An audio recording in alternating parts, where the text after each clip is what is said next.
ñu war a liggéey ñu liggéey ko ñun li ñu war a def en tant que acteur politique yi nga xam ne on est très responsable mooy def li ñu war a def li ñu war a def mooy gën a ñaaxaat xale yi pour ñu toog seen kër gën a ñaaxaat xale yi pour conviction yi ñu am mu nekk pour ou contre le président Macky Sall. mais yan mécanisme ngeen di def tey jii pour ñaax xale yi ñu toog seen kër. non mais c'est très simple aujourd'hui vous nous donnez le prétexte pour le faire parce que yaakaar naa xale yi ñu ngi suivre à la télévision ñu ngi leen di wax bàyyiwuñu leen man mii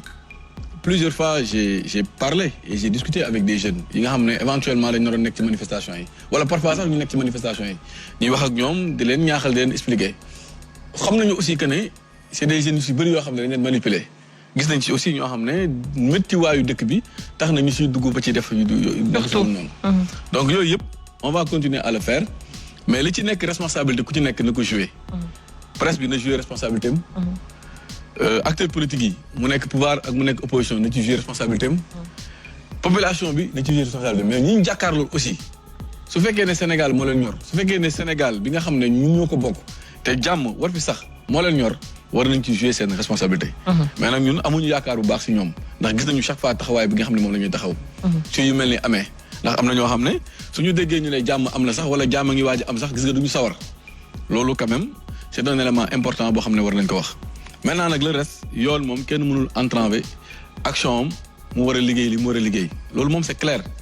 dañ ko wax rek te yàlla tax yaa ngi dégg ki nga xam ne dañ ko war a woo pour mu wuy ci dafay wuy ci ki nga xam ne dañ ko war a wax pour mu def dafay def parce que loolu la yoon dogal te moom gis na ne à chaque fois que état am ndogal bu mu jël ci moom dina ko def ba mu jeex waxoon nañ ci ne duñ ko jugé nañ ko waxoon nañ ci ne